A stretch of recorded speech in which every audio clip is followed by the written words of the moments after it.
جیسے وضو یہ بذات خود مقصود نہیں ہے، بلکہ وضو کا مقصد کیا ہے؟ نماز پڑھنا آپ کے لیے حلال ہو جائے، جائز ہو جائے۔ اب کوئی سارا دن بیٹھ کے وضو ہی کرتا رہے، نماز نہ پڑھے، تو اس کو ہم بے وقوف کہیں گے۔ احرام کا بنیادی مقصد کیا ہے؟ احرام خود کوئی عبادت نہیں ہے، لیکن عمرہ یا حج کرنے کے لیے آپ کو احرام کی حالت میں آنا ضروری ہے۔ اس احرام کی حالت میں آئے بغیر آپ نہ حج کر سکتے ہو اور نہ عمرہ کر سکتے ہیں آپ،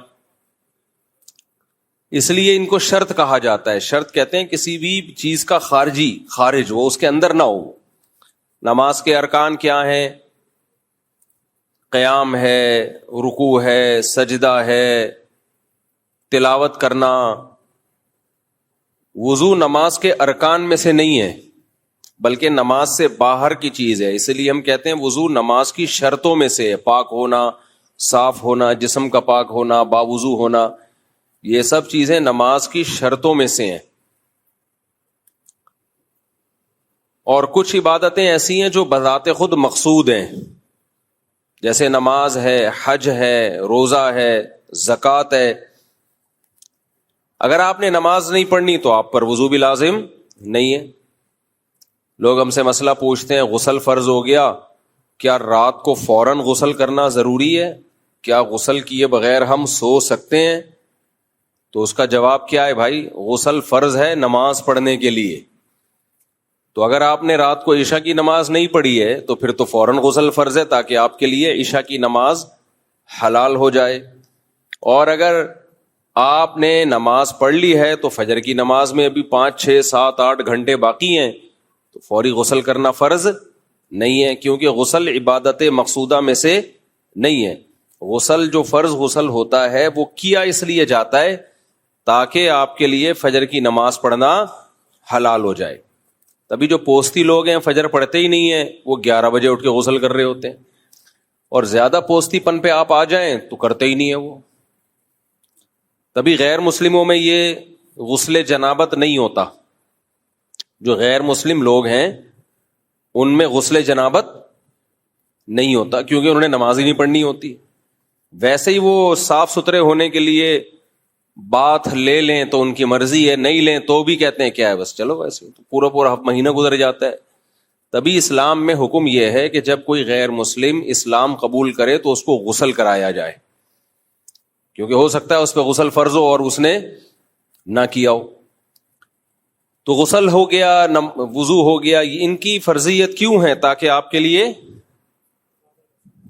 عبادت جو نماز ہے وہ آپ ادائیگی کر سکیں۔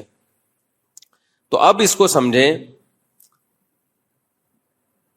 کہ عبادت مقصودہ بہر صورت کرنی ہی کرنی ہے۔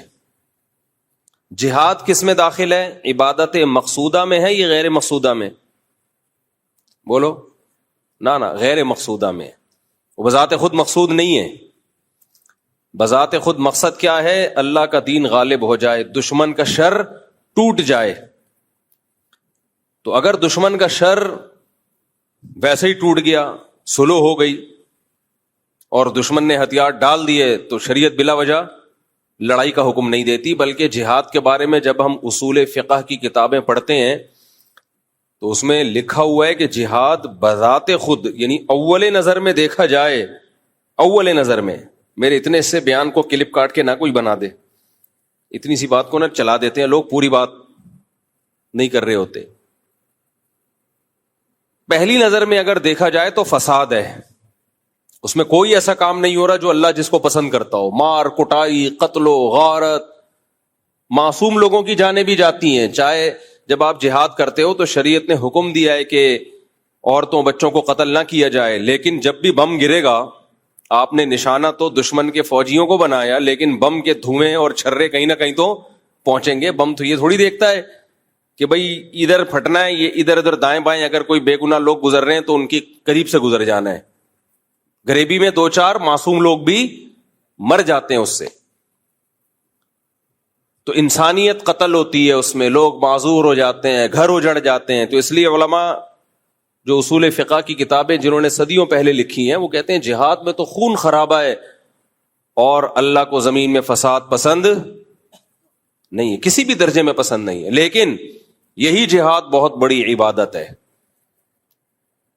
جب فساد ختم کرنے کے لیے ہو, جب فساد ختم کرنے کے لیے. کیوں؟ وجہ اس کی ایک, ہماری رائے تو قرآن و سنت ہے, باقی تو تورات اور انجیل پڑھ کے فتوے دے رہے ہیں, ان کو قرآن و سنت کا کیا پتا. اور جب ہم ان سے سوال پوچھتے ہیں کہ 3 طلاقوں میں بتا دو, قرآن میں کہاں لکھا ہے 3 طلاقیں ایک ہوتی ہیں؟ اللہ رسول کی طرف ہی لوٹا دو نا, وہ بھی نہیں لوٹا رہے ہوتے. وہ بھی صرف اپنے 8-10 مسائل ہیں جن میں ظاہری حدیث ان کے ساتھ ہے. ظاہر, جیسے میں نے بتایا لا نکاح الا بولی, حدیث میں آتا ولی کے بغیر نکاح نہیں ہوتا. اب فوراً یہ کیا مسئلہ بیان کرتے ہیں, دیکھو حنفی لوگ کہتے ہیں ولی کی اجازت کے بغیر بھی نکاح ہو جاتا ہے. وہ فوراً حدیث پیش کرتے ہیں. بھائی آپ نے ایک حدیث پیش کی ہے, دوسری حدیث بھی تو ہے نا. بخاری کی حدیث ہے, خاتون نبی کی خدمت میں آئی, عرض کیا میں آپ سے نکاح کرنا چاہتی ہوں, آپ نے ارادہ ظاہر نہیں کیا, دوسرے صحابی نے کہا میرا نکاح کر دیں, آپ نے فرمایا چلو تمہارا میں نے نکاح کر دیا. تو حناف یہ کہتے ہیں یہاں تو نبی نے نہیں پوچھا کہ تمہارے والد راضی ہیں یا نہیں ہے, تو آپ اس حدیث کی تعویل کرتے ہو کہ اصل میں نبی تو خود ولی ہیں. بھائی جب حدیث میں آتا ہے لا نکاح الا بولی, تو یہاں ولی سے مراد باپ ہے. تو یہاں آپ حدیث میں تعویل کر رہے ہو کہ اس وقت نبی صلی اللہ علیہ وسلم کو ولی فرض کر رہے ہو. تو ہم نے اس حدیث کو اصل بنایا اور اس حدیث میں کیا کر دی, تعویل کر دی. تو تعویل تو آپ بھی کر رہے ہو, اور ہم نے حدیث میں تعویل کی کیونکہ قرآن سے پتہ چلتا ہے کہ بغیر ولی کے بھی نکاح ہو جاتا ہے, کیونکہ قرآن نکاح کی نسبت ڈائریکٹ عورت کی طرف کر رہا ہے. حتیٰ تنکح زوجا غیرہ, قرآن کہتا ہے اگر کسی نے بیوی کو 3 طلاقیں دے دی ہیں تو جب تک وہ عورت عدت کے بعد کسی اور مرد سے نکاح نہیں کر لیتی, اس کا پہلے شوہر سے نکاح حلال نہیں ہوتا. تو اللہ نے یہ نہیں کہا کہ جب تک اس عورت کا نکاح اس کا ولی کہیں اور کروا نہیں دیتا. تو احناف قرآن کے الفاظ کو بڑی ویلیو دیتے ہیں. تو ہر شخص کا بھائی اپنا ایک مسائل اخذ کرنے کا ایک طریقہ ہوتا ہے. آپ اپنی رائے امام ابو حنیفہ پہ زبردستی کیوں تھوپ رہے ہو بھائی؟ ان کا جو سوچنے کا اینگل ہے وہ آپ سے ڈیفرنٹ ہے, آپ کا سوچنے کا اینگل ڈیفرنٹ ہے, امام شافعی کا ڈیفرنٹ ہے. تو امام حنیفہ پر آپ اپنی رائے کیوں تھوپتے ہو زبردستی؟ تو ایک صاحب نے کہا سلطان ولی ملا ولی اللہ, سلطان ولی حدیث میں آتا ہے کہ جس کا کوئی ولی نہیں ہے. تو اس سے تو سلطان مراد ہے نا, اس سے تو بادشاہ مراد ہے. اچھا پھر اس کا سے تو یہ پتا چلتا ہے کہ کورٹ میرج باپ کی اجازت کے بغیر بھی ہو جاتی ہے, جبکہ اہل حدیث کا فتویٰ موجود ہے کہ اگر کوئی لڑکی گھر سے بھاگ کے عدالت میں شادی کرتی ہے تو اس کا نکاح نہیں ہوتا. تو کسی ایک جگہ آپ ٹکتے ہی نہیں ہو. مجھے اہل حدیثوں سے کوئی بہر نہیں ہے. اہل حدیث میں اگر کہتے ہیں ولی کی اجازت کے بغیر نکاح نہیں ہوتا تو امام شافعی بھی یہی کہتے ہیں. تو ہمیں اس مسئلے سے کوئی بہر نہیں ہے, ہمیں ان کے اسٹائل سے ہے کہ آپ اپنی رائے کو قرآن و سنت قرار دیتے اور اس پہ ڈٹ جاتے اور دوسرے کی رائے کو آپ سمجھتے ہو گویا یہ تورات اور انجیل سے ان لوگوں نے مسائل نکالے. یہ اسلاف کا طریقہ بہرحال نہیں ہے. یہ تو سب کے پاس دلائل ہوتے ہیں اور سب نے قرآن و سنت ہی کی طرف لوٹا کے وہ مسائل نکالے ہوتے ہیں. اب عوام کو یہ کہنا کہ اختلاف ہو جائے تو قرآن و سنت کی طرف لوٹاؤ, عوام یہ کام کی اہل نہیں ہے. اس کام کے اہل مجتہدین ہیں جن کو پورا قرآن اور ساری حدیثیں آتی تھیں اور وہ یہ کام کر چکے ہیں. اس لیے علماء نے, جو صحیح علماء نے اس آیت کی تفسیر بیان کی ہے, وہ کیا تفسیر بیان کی ہے؟ وہ تفسیر یہ بیان کی ہے یا ایھا الذین آمنوا اطیعوا اللہ واطیعوا الرسول واولی الامر منکم, اے ایمان والو اللہ رسول اور اولو الامر کی اطاعت کرو. اچھا اولو الامر بھی کسے کہتے ہیں؟ علماء کو کہتے ہیں, جو اس کام کسی بھی کام کے جو اہل ہیں. تو دین کے اہل علماء ہیں, انتظامی چیزوں کے اہل حکمران ہیں. تو انتظامی چیزوں میں حاکم کی اطاعت کی جائے گی, دین کے معاملات میں علماء کی اطاعت کی جائے گی. آگے قرآن کہہ رہا ہے فَإِن تَنَازَعْتُمْ فِي شَيْءٍ, اگر تمہارا جھگڑا ہو جائے تو اللہ رسول کی طرف لوٹاؤ. تو علماء نے لکھا اس آیت کا مطلب یہ ہے کہ فَرُدُّوهُ إِلَى, عام آدمی کو خطاب ہے, فَرُدُّوهُ إِلَى الْعَالِمِ بِكِتَابِ اللَّهِ وَرَسُولِهِ. تو اس عالم کی طرف لوٹاؤ جو اللہ اور اس کے رسول کی کتاب کا علم جانتا ہے اور اس پہ فتویٰ دیتا ہے. تو عامی آدمی کا عالم بھی کتاب اللہ و رسولہ کی طرف لوٹانا, وہ کتاب اللہ و رسولہ کی طرف ہی لوٹانا ہے. نہیں آئی میرا خیال ہے بات؟ فردوہ الی العالم بکتاب اللہ و رسولہ, بھائی الی اللہ و رسولہ تو ہے, فردوہ الی العالم بکتاب اللہ, یعنی عوام جب اللہ رسول کی طرف لوٹائے گی تو کیسے لوٹائے گی؟ جو علماء ہیں جن کے پاس علم کامل ہے, مجتہد ہیں, وہ جب اللہ رسول کی طرف لوٹائیں گے تو قرآن اور سنت پہ ریسرچ کریں گے. عامی جب اللہ اور رسول کی طرف لوٹائے گا تو قرآن و سنت پہ ریسرچ کرنے والوں کی طرف لوٹائے گا. وہ جو ریسرچر ہے ان کی طرف لوٹائے گا. اس کا ان ریسرچر کی طرف لوٹانا ہی اللہ رسول کی طرف لوٹانا ہے. سمجھ میں آ رہی ہے بات کہ نہیں آ رہی؟ تو اس آیت کا اصل مطلب کیا ہوا؟ اب آخر میں خلاصہ بیان کرتا ہوں. یہ آیت نازل ہوئی ہے کہ اسلام کی طرف لوٹاؤ, اپنے کلچر کی طرف. یعنی ہمارا اختلاف ہو گیا کہ بیٹی کو وراثت میں حصہ ملنا چاہیے کہ نہیں ملنا چاہیے, تو اس آیت کا مطلب ہے اسلام سے پوچھو. اسلام کیا کہتا ہے؟ اسلام کہتا ہے بیٹی کو وراثت ملنی چاہیے. کتنی ملنی چاہیے؟ غیر مسلم کہتا ہے اول تو ملنی نہیں چاہیے, ملے تو بیٹے کے برابر ملے. اسلام کیا کہتا ہے؟ بیٹی کو آدھی ملے گی, بیٹے کو دگنی ملے گی. تو یہ آیت ہمیں بتا رہی ہے کلچر سے مت پوچھو, سوسائٹی سے مت پوچھو, بلکہ کس سے پوچھو؟ اسلام سے پوچھو اسلام کیا کہتا ہے. اور اسلام کو علماء جانتے ہیں, یہ ٹماٹر پیاز والے جانتے ہیں؟ تو علماء سے پوچھو, جو بھی اہل حق علماء ہیں ان سے پوچھو کہ شرعی حکم کیا ہے. تو ایک عامی آدمی کا کسی عالم سے جو کتاب اللہ اور سنت رسول پر عمل کرتا ہو, اس عالم سے مسئلہ پوچھنا یہ اس آیت پر عمل کے عین مطابق ہے. تو ہم ابو حنیفہ ان کو اہل حدیث بھی مانتے ہیں, امام شافعی کو اہل حدیث بھی مانتے ہیں. وہ عالم بھی کتاب اللہ و رسول ہی تھے, وہ کتاب اللہ اور سنت رسول کو جانتے بھی تھے اور اس کے بہترین محقق بھی تھے.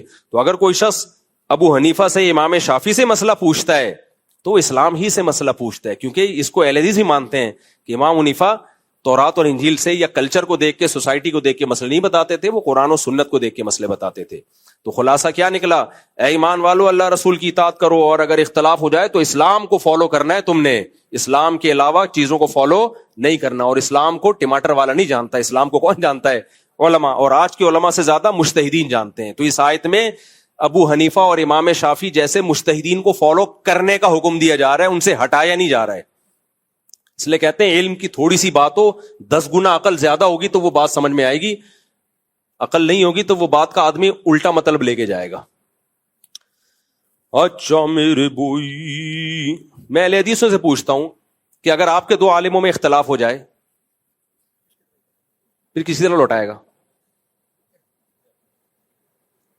کوئی امام کوئی فقہ حنفی کو فالو کر رہا ہے, وہ ادھر سے مسئلہ اس نے کہا, آپ کے پاس آیا, آپ نے کہا ابو حنیفہ نہیں, قرآن و سنت کے لوٹاؤ. اب قرآن و سنت کی ایک تشریح ایک اہل حدیث عالم کر رہے ہیں, ایک اہل حدیث عالم کہتے ہیں 3 طلاقیں 3 ہوتی ہیں. ایسے اہل حدیث عالم موجود ہیں جو اکٹھی 3 طلاقوں کو 3 مانتے ہیں, اور وہ کہتے ہیں میں ابو حنیفہ کی رائے نہیں, میں تو قرآن و سنت سے نکال رہا ہوں. دوسرے اہل حدیث کے پاس جاؤ گے, وہ کہہ رہے 3 طلاقیں 1 ہوتی ہیں. اہل حدیث کے فتوے ریٹن میں موجود ہیں جنہوں نے 3 طلاقوں کو 3 کہا ہے, اور اتنی ڈھٹائی سے کہا ہے, انہوں نے بولا پتہ نہیں کس نے 3 طلاقوں کو 1 کہنا نکال لیا. محدثین کا مذہب ہی نہیں ہے, محدثین تو 3 کو 3 مانتے ہیں. تو دوسرے اہل حدیث کے پاس گئے, وہ کہہ رہے 3 کتنی ہوتی ہیں؟ 1 ہوتی ہیں. اب آپ ان کو یہ حدیث سنایا کرو, قرآن کی آیت, کہ میں نہ تیرے فتوے کو مانوں گا, میں نہ تمہارے فتوے کو مانوں گا. جب تم اللہ رسول تمہارا اختلاف ہو جائے تو میں اللہ رسول کی طرف لوٹاؤں گا. تو دونوں کہیں گے بھائی میں کیا تورات انجیل کی طرف لوٹا رہا ہوں. وہ قسمیں اٹھا کے کہے گا میں قرآن و حدیث سے ہی مسئلہ نکال کے بتا رہا ہوں. دوسرے کے پاس جاؤ گے, وہ کہہ رہا 3 ہوتی ہیں, آپ کہو گے میں تم کو نہیں, میں قرآن و سنت کو. وہ کہے گا میں کیا یہاں گول گپے بیچتا ہوا نظر آ رہا ہوں تجھے؟ وہ قسم اٹھا کے کہے گا خدا کی قسم میں نے اتنی موٹی کتاب لکھی ہے, میں قرآن و سنت ہی سے اخذ کر کے نکال رہا ہوں. ایسی صورت میں آپ کے پاس کوئی حل نہیں ہے بھائی. جس عالم کی تحقیق پر زیادہ اعتماد ہے آپ اس کی تقلید ہی کرنی پڑے گی آپ کو, اور اب کوئی حل نہیں ہے. اب یا تو عوام کو بے لگام چھوڑ دیا جائے, جس عالم کا فتویٰ چاہے فالو کرے, تو خواہشات کی غلامی ہوگی کہ نہیں ہوگی؟ آپ بیوی کو رکھنا چاہتے ہو تو 3 والے جو 3 کو 1 کہتا ہے اس کو فالو کرو گے. بیوی سے جان چھڑانا چاہتے ہو جو 3 کہہ رہا ہے اس کو فالو. اس سے بہتر نہیں ہے کہ ایک فقہ کو پراپر جو صدیوں سے چلا آ رہا ہے, جس پہ خلافت عثمانیہ چلی ہے, جس پہ پورے ملک چلے ہیں, یا فقہ شافعی کو یا فقہ حنبلی کو جو صدیوں سے چلے آ رہے ہیں, جو عدالتوں میں رائج رہے ہیں, ان میں سے کسی ایک کو فالو کر لو. یہ زیادہ سوٹیبل آسان طریقہ ہے. اس کے علاوہ کسی اور طریقے منہج پہ چلو گے تو لیبل بڑے اچھے ہوں گے, اس کا رزلٹ اچھا نہیں ہوگا. اور آج رزلٹ سامنے آنا شروع ہو گیا ہے. جو رزلٹ مارکیٹ میں آ رہا ہے نا, ہر آدمی ایک ایٹم بم بنا ہوا ہے, ایک بم بنا ہوا ہے جس کو کہتا ہے مجھے ہی پتا ہے قرآن و سنت کا, باقی سارے گھاس کھا رہے ہیں. میں ایک دفعہ جمعے کی نماز پڑھ رہا تھا اہل حدیث حضرات کی مسجد میں. میں اللہ کا شکر ہے ان کے پیچھے شوق سے نماز پڑھتا ہوں, اہل حدیثوں کے پیچھے, کیونکہ عقیدوں میں کوئی اختلاف نہیں ہے. ہم براڈ مائنڈیڈ ہیں, ہم یہی سوچتے ہیں کہ یار فروعی اختلاف ہے نا تو کیا ہو گیا. تو وہ جمعے کی نماز میں کسی نے ان سے مسئلہ پوچھ لیا کہ امام کے لیے تنخواہ لینا تو حرام ہے. حدیث میں تو آتا ہے کہ وہ, قرآن میں بھی آتا ہے میری آیات کو پیسوں کے بدلے میں نہ بیچو, اور اس طرح کی آیتیں انہوں نے پڑھی. تو آپ کیسے تنخواہ لے رہے ہیں اس مسجد میں؟ اس بیچارے نے آدھا گھنٹہ لگایا ہے جواب دینے میں, جواب پھر بھی بنا نہیں ہے. اور استدلال یہاں سے کیا کہ ایک صحابی تھے, وہ نماز پڑھتے تھے, جب سردے میں جاتے تھے, بچے تھے نا, اسلام نئے نئے لائے تھے, تو ان کے وہ ازار کھل جاتا تھا, تو کسی نے لا کے ان کو تہبند اور ازار ہدیہ دے دیا. تو اس سے پتہ چلتا ہے کہ امام کی بیسک ضرورتیں پوری کرنا یہ مقتدیوں کی ذمہ داری ہے. بھائی اس سے تنخواہ کہاں سے ثابت ہوتی ہے؟ اس سے تو صرف اتنا ثابت ہوتا ہے کہ کوئی دال پانی کا. ہمارے لیے تو آسان ہے یار, مجتہدین نے اجتہاد کیا ہے اور فتویٰ دے دیا ہے ضرورت اور حاجت کی بیس پہ. ہمارا علم ناقص, ہم کمزور, ٹھیک ہے نا, ان کا علم کامل تھا, تو انہوں نے فتویٰ دے دیا اس پہ, تو ہم نے تو مان لیا. آپ اب قرآن و سنت سے فیصلہ کرو. تبھی وہ اہل حدیث بدک گیا, اس نے کہا اب کوئی نیا فرقہ بنا لیا ہوگا اس نے. تو اتنے فرقوں میں فرقے در فرقے کے اندر فرقیوں کے اندر فرقے شاشے نکل رہے ہیں. تو مجھے نیت پر قطعاً شبہ نہیں ہے, اہل حدیثوں کی نیت اچھی ہے, نبی کو فالو کرنا ہی مقصد ہے, جو جتنی ان کی مینٹل لیول ہے اس حساب سے وہ فالو کر رہے ہیں, اس لیے ہم ان کو جنتی سمجھتے ہیں. لیکن میرے بھائی ہماری سمجھ میں یہ آتا ہے کہ ہم اس ٹریک پر اگر امت کو ڈال دینا تو امت کی بھلائی نہیں ہے. اس میں امت کی بھلائی نہیں ہے. امت فرقواریت ختم نہیں ہوگی, ایک لامتناہی فرقواریت کی آگ میں جھونک دو گے آپ ان کو. ہماری یہ رائے بیان کرنے کا حق تو ہے نا. میرے جتنے اہل حدیث دوست ہیں نا, اتنے کسی دیوبندی کے نہیں ہوں گے. آپ حیران ہو گئے. اہل حدیث کہتے ہیں ایک تو ہماری تعریفیں بھی کرتا ہے اور بھگو کے لگاتا بھی رہتا ہے. میں بیلنس رکھنے کے لیے کہ جتنا اختلاف ہے اس کو اتنا ہی رکھا جائے, اس لیے میں تعریف مکھن لگانے کے لیے نہیں کر رہا ہوتا کہ بھائی جتنا ہے اتنا رکھا جائے, اس سے آگے نہ لے جائے.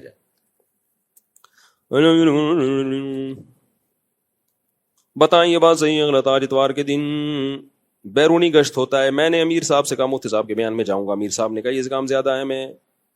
کوئی بات نہیں یار, بیرونی گشت بھی اہم کام ہے, اس میں چلے جاؤ, ٹھیک ہے. ایسے کون سے اعمال ہیں جس میں خاتمہ ایمان کی حالت میں ہوتا ہے؟ سب سے پہلی 2 اعمال جس میں سب سے پہلے ایمان پر اللہ کا شکر ادا کیا کرو, احساس کمتری میں نہ جایا کرو. دوسرا یہ دعا روزانہ, حضرت ہمارے فرمایا کرتے 7 دفعہ کم از کم یہ دعا روزانہ مانگو, ربنا لا تزغ قلوبنا بعد اذ هديتنا وهب لنا من لدنك رحمة انك انت الوهاب.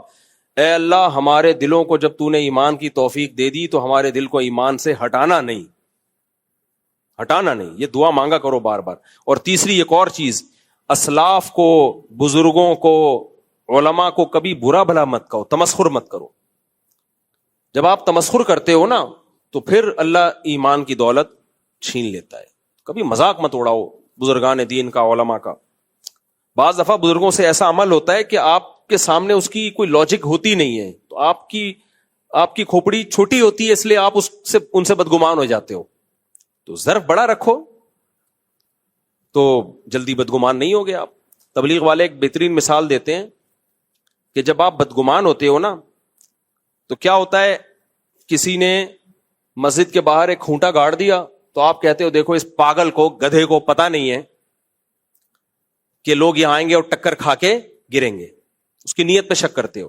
جس نے کھونٹا اکھاڑ دیا آپ بولو گے اس پاگل آدمی کو دیکھو, لوگ سواریوں پہ آتے ہیں, کوئی اپنا گدھا باندھ لیتا, پہلے تو یہی ہوتا تھا کوئی اونٹ باندھ لیتا, اور یہ خود گدھا ہے, اس نے وہ کھونٹا ہی اکھاڑ کے پھینک دیا. یہ ہے آپ کی بری سوچ. جب صحیح سوچتے ہو تو جس نے کھونٹا گاڑا آپ بولو گے یار بڑا اچھا آدمی ہے, لوگ جانور باندھنے کے لیے کوئی جگہ نہیں تھی اس لیے کھونٹا گاڑ دیا. جس نے اکھاڑا آپ بولو گے یار شاید لوگوں کے پاؤں سے ٹکرا رہا ہو تو اس نے ٹھوکر سے بچانے کے لیے اکھاڑ دیا. آپ کی اپنی ایک رائے ہوگی کہ اکھاڑنا چاہیے یار لگانا چاہیے, لیکن لوگوں کے کام کی آپ اچھی تعویل کرو گے. آج نیگیٹیوٹی پھیلائی جا رہی ہے, ہر کام میں کیڑے نکالے جا رہے ہیں, تو یہی بات جب پھیلتی ہے تو مجتہدین سے بھی بدگمان ہوتا ہے. تو مجتہدین کی بھی کوئی بات آ جائے نا آپ کو لگے قرآن و سنت کے خلاف ہے, بھائی ہو سکتا ہے وہ دلیل آپ تک نہ پہنچی ہو, یا ان کی نظر میں اس حدیث کا وہ مطلب نہ ہو جو آپ کی نظر میں ہو. تو دل بڑا رکھو گے تو ہنسی خوشی زندگی گزرے گی, چھوٹا دل رکھو گے تو منفیت پھیلاؤ گے, نفرتیں پھیلاؤ گے.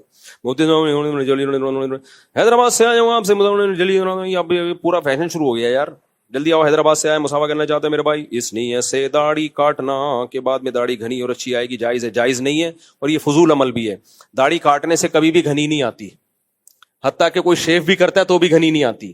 ہوتا یہ ہے کہ بال اکٹھے نکلنا شروع ہوتے ہیں تو اس کو لوگ سمجھتے ہیں گھنی داڑھی آ رہی ہے, تو اس لیے یہ بالکل فضول عمل ہے. السلام علیکم حیدرآباد, ماشاء اللہ.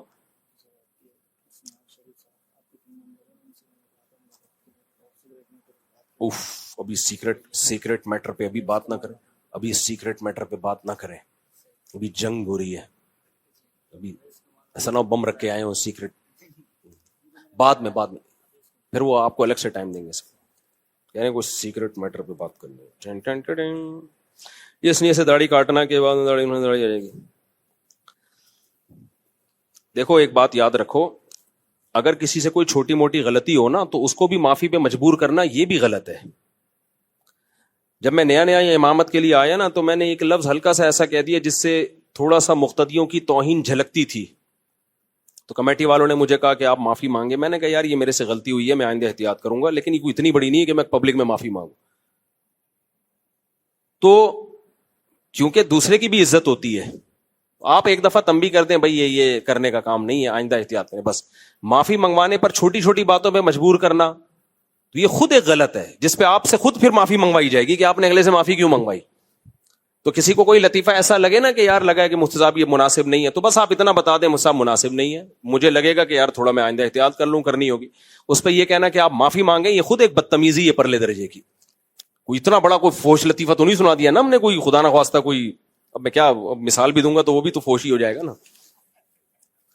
بس چلاؤ دل بڑا رکھو بھائی, ٹھیک ہے یار مفتی صاحب سے ہم بیان سنتے ہیں, دین کی باتیں سنتے ہیں, قیلولے والا لطیفہ مناسب نہیں تھا, تو آپ تنبیہ کر دیں احتیاط کرو یار, تو مجھے بھی احساس ہو جائے گا یار تھوڑا ہاتھ ہلکا رکھنا چاہیے. لیکن یہ کہنا کہ آپ معافی مانگیں یہ خود بدتمیزی ہے, یہ خود ایک نامناسب بات ہے کہ چھوڑو یار بس معافیا منگواتے رہو. گھروں میں ہوتا ہے نا وہ خواتین جو کہتی ہیں نا شوہر سے آپ نے اونچی آواز سے بات کی آپ سوری کرو, وہ خواتین کبھی گھر نہیں چلا سکتی.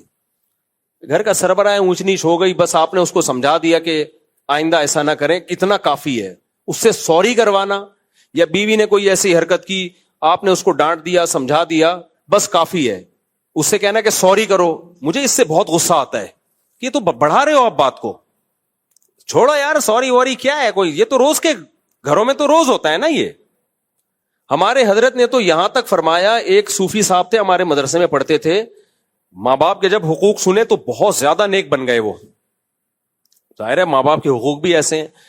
اب وہ کیا ہوا, ذرا سی اونچی آواز سے گھر میں اماں سے بات ہو جاتی, کبھی غصہ بھی ہو جاتا ہے انسان, اماں ناحق ڈانٹ رہی ہوتی ہیں, آدمی بھی تھوڑا سا ہلکا سے تیز آواز میں بات کر لیتا ہے, تو ان کو پھر اتنا ڈر لگتا وہ معافی مانگتے اماں سے. ایک دن وہ آئے کہتے ہیں مجھ سے کبھی تیز آواز میں بات ہو جاتی ہے میں معافی مانگتا ہوں. فرمایا معافی مانگنے کی ضرورت نہیں ہے, کیونکہ ماں باپ سے صبح و شام آپ کا واسطہ ہے. تو بس اپنے عمل کی اصلاح کر لو, آئندہ اپنے عمل سے شو کر دو کہ بھائی آئندہ نہیں ہوگا, تو بس کافی ہے اتنا. کیونکہ بار بار بار بار پھر اس سے کیا ہوتا ہے, آدمی ڈپریشن میں جانے لگتا ہے کہ یار اب ایسا نہ ہو ناراض ہو کے بیٹھ گئے ہو, اب میں کیا کروں گا. معافی. آپ نے فسادی گھر دیکھیں, جو گھروں میں فسادی گھر ہوتے ہیں نا, خاندانوں میں فسادی, ان میں کیا ہوتا ہے, ایک مسئلہ کہیں ہو جائے پورا مہینہ اس پہ ڈسکشن چلتی ہے, بیٹھ کے اسی کو روتے رہتے ہیں, اس نے یہ کہا تھا, پھر اس نے یہ کہا تھا, پھر اس نے یہ کہا تھا. پھر او بھائی مٹی ڈالنا سیکھو. جن گھروں میں سکون ہوتا ہے, گڑبڑیں ان گھروں میں بھی ہوتی ہیں, لیکن وہ گڑبڑ ہوئی اسی وقت پارسل کر دی, آگے ٹھیک ہو گئے. کوئی منہ بنا کے بیٹھتا نہیں ہے کہ اب جی بیگم منہ بنا کے بیٹھی ہیں میاں ان کو منائے گا. بعض بیگمیں ایسی کہتی ہیں ہمیں ناراض کیا, مناؤ. آدمی کے لیے دنیا کا نا پتھر اٹھانا آسان ہے, منانا بہت مشکل کام ہے. وہ کہتا ہے